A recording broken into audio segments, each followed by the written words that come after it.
Anderson da Silva Machado, OAB-RS 130083, na qualidade de procurador da embargante Marina da Silva e Silva, na apelação número 5.746-62-2014, 821-5001.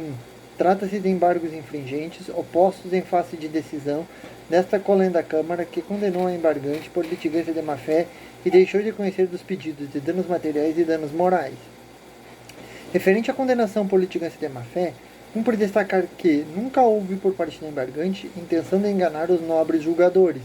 O que houve foi um mal-entendido, pois a embargante não alegou que o perito oficial, o Sr. Jean Nelson Pereira Gasso, não seria engenheiro civil e que, por essa razão, não possuiria capacidade técnica para realizar a perícia, mas sim que a pessoa que veio realizar a perícia, o Sr. Jefferson Luiz Brasil Lopes, não era engenheiro civil, tendo ele se apresentado como engenheiro ambiental e que, por essa razão, não possuiria capacidade técnica para realizar a perícia.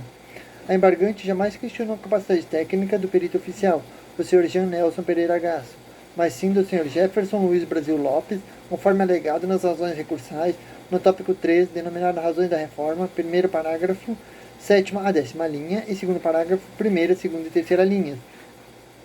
A embargante alegou somente que o engenheiro civil nomeado para realizar a perícia, o Sr. Jean Nelson Pereira Gasso, não compareceu ao local para realizar a mesma, enviando um terceiro, o Sr. Jefferson Luiz Brasil Lopes, sendo esse terceiro o qual não possuía capacidade técnica para realizar perícias em estruturas de construção, por ele ter dito ser engenheiro ambiental. A embargante jamais teve a intenção de enganar os doutos desembargadores, pois é uma pessoa cristã e tal atitude vai contra os seus preceitos religiosos. O que ocorreu foi um mal-entendido, pois a embargante deixa bem claro em suas razões de apelação que está questionando a capacidade técnica do Sr. Jefferson Luiz Brasil Lopes e não do perito oficial, o Sr. Jean Nelson Pereira Gasso, conforme dito no tópico 3, denominado Razões da Reforma, primeiro parágrafo, 7ª a 10ª linha e segundo parágrafo, 1ª, 2ª e 3ª linhas. Diante do exposto, requer a apreciação desses pontos contraditórios, devendo o acórdão suprimir a contradição, após análise dos pontos expostos, para que seja anulada a pena de multa por litigância de má-fé aplicada a embargante, pois, conforme acima demonstrado, nunca foi alegado pela embargante que o Sr. Jean Nelson Pereira Gasso não seria engenheiro civil e que não possuiria capacidade técnica para realizar perícias em estruturas de construção. O que se questiona é a capacidade técnica do Sr. Jefferson Luiz Brasil Lopes, o qual disse ser engenheiro ambiental. Requer a aplicação do devido efeito modificativo. Quanto ao não conhecimento dos pedidos de danos materiais e morais, os doutos desembargadores deixaram de observar a alegação da responsabilidade objetiva, contrariando assim a Lei Federal 10.406 de 2002, bem como deixaram de analisar as robustas provas colacionadas aos autos, devidamente apontadas no recurso de apelação, na parte em que menciona o evento 2, projudique 3 e projudique 4, presentes nas razões recursais, no 4º parágrafo, na última linha do mesmo. Ocorre que, para as alegações interpostas no recurso, há previsão legal, conforme se observa do texto do artigo 927, parágrafo único do CPC. Artigo 927. Aquele que, por ato ilícito, artigo 186 e 187, causar dano a outrem, fica obrigado a repará-lo. Parágrafo único. Haverá a obrigação de reparar o dano, independentemente de culpa, nos casos específicos em lei, ou quando a atividade normalmente desenvolvida pelo autor do dano implicar, por sua natureza, risco para os direitos de outrem.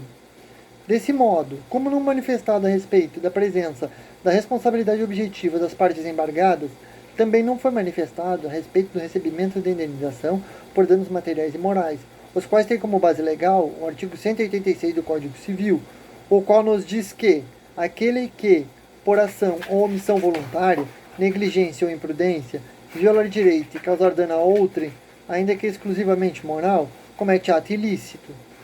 Ainda, com a devida vênia, não houve o reexame das provas documentais anexadas aos autos e apontadas nas razões recursais, as quais divergem diretamente das conclusões do juízo de primeiro grau e do laudo pericial, as quais resultariam em conclusão diversa pelos julgadores se analisadas, conforme artigo 489, parágrafo 1º, inciso 4 do CPC. Artigo 489. São elementos essenciais da sentença. Parágrafo 1º. Não se considera fundamentada qualquer decisão judicial, seja ela interlocutória, sentença ou acórdão que, inciso 4, não enfrentar todos os argumentos deduzidos no processo, capazes de, em tese, infirmar a conclusão adotada pelo julgador. Dito isso, requer a apreciação desses pontos omissos, devendo o acórdão suprimir a omissão para fundamentar a decisão proferida após análise dos pontos expostos com o devido efeito modificativo. A fim de suprir óbices regimentais e legais em eventual interposição de recurso especial com fundamento no artigo 105, inciso 3, alíneas A e C da Constituição Federal de 1988, a embargante pré-questiona a multa por litigância de má-fé, pois não houve dolo por parte da embargante, e também pré-questiona expressamente a omissão com relação a acolhimento da lei federal sobre a responsabilidade objetiva.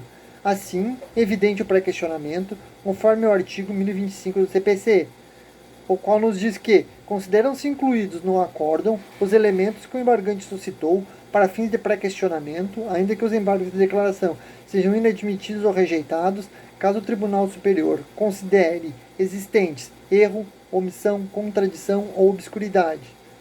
Ante o exposto, considerando as contradições e omissões existentes no acórdão, conforme acima indicados, requer a embargante que sejam os presentes embargos de declaração recebidos, processados e julgados totalmente procedentes, pugnando a embargante pela complementação da decisão para a resolução da contradição com relação à multa por litigância de má-fé e da omissão com relação ao pagamento de indenização por dano material no valor de R$ 5.000, atualizados monetariamente, corrigidos pelo IGPM, e o pagamento de dano moral no valor de R$ 20.000, resultantes da responsabilidade objetiva, além do pré-questionamento dos argumentos.